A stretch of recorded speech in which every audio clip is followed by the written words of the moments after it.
কাঁঠালের বিচি দিয়ে কে কে লতি খেয়েছো? আমি নতুন আজকে বানালাম, ট্রাই করলাম, দেখি কেমন হয় খেতে।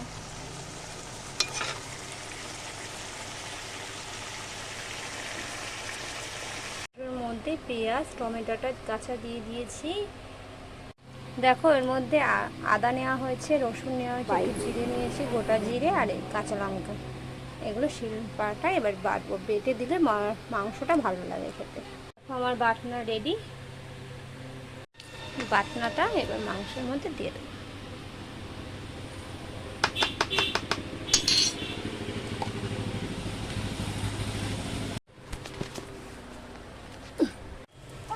কড়াইয়ে তেল দিয়ে দিলাম পরিমাণ মতো, ফোড়নটা দিয়ে দিয়েছি।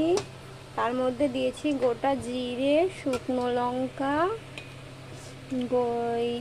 এলাচ দিয়েছি দুটো, দারচিনি দিয়েছি আর একটা লবঙ্গ দিয়েছি, জিরে তেজপাতা এগুলো ফোড়নে দিয়েছি।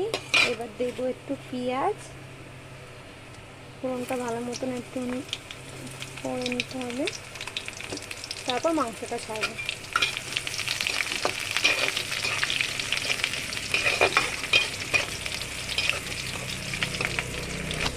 দেখো আলুটা পুরো লাল লাল করে দেখো, মাংসটা ম্যারিনেট করে রেখেছিলাম 8 ঘন্টার জন্য। দেখো কি সুন্দর রংটা হয়েছে, বুঝেছো?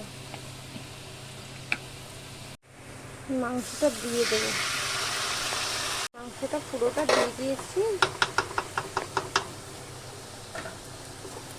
একটু ভালো করে কষাতে হবে।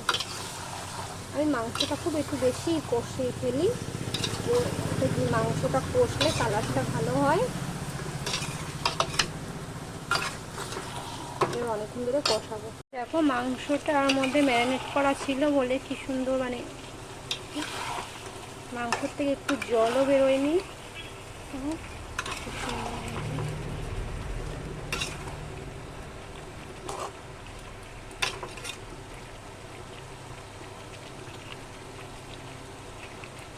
মাংসটা একটু ম্যারিনেট করে রাখলে খেতে টেস্ট লাগে।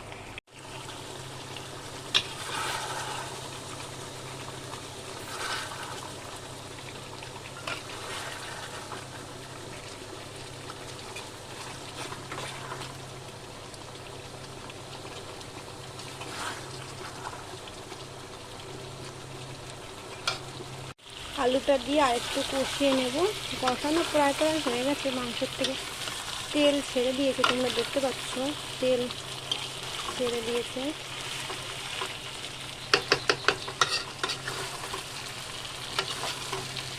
গরম জল করে রেখেছি, দিয়ে দেবো। ঢাকনাটা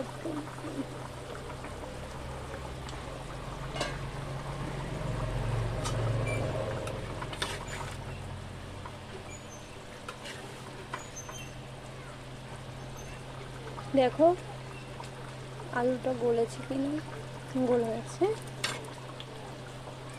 গ্যাসটা একটু জোরে দিয়ে দিই, তাড়াতাড়ি ফুটো হয়ে গেছে। মাংসটাও হয়ে এসেছে। আমরা বাড়িতে যখন খাই মানে তখন এরকমই বানাই, এই ঝোলটা দিয়ে ভাত খেতে ভালো লাগে।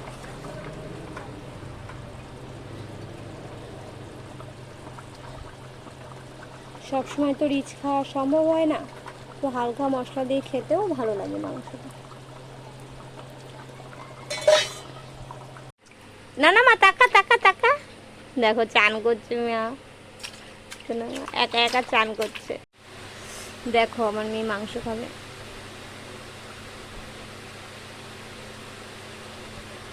দেখো ঝাল লাগে না ওর, খাবার যখন খাওয়াই তখন শুধু কাঁদে, আর এখন মাংস খাওয়ার জন্য বসেছে। দেখো আমার মাঝে কষা মাংসটা হয়ে তুলে রেখেছিলাম, এই দেখো।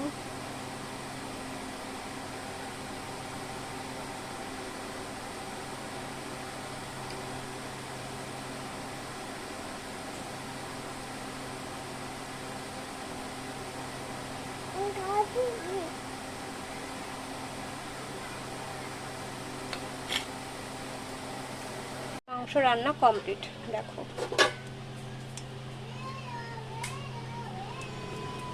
কমপ্লিট।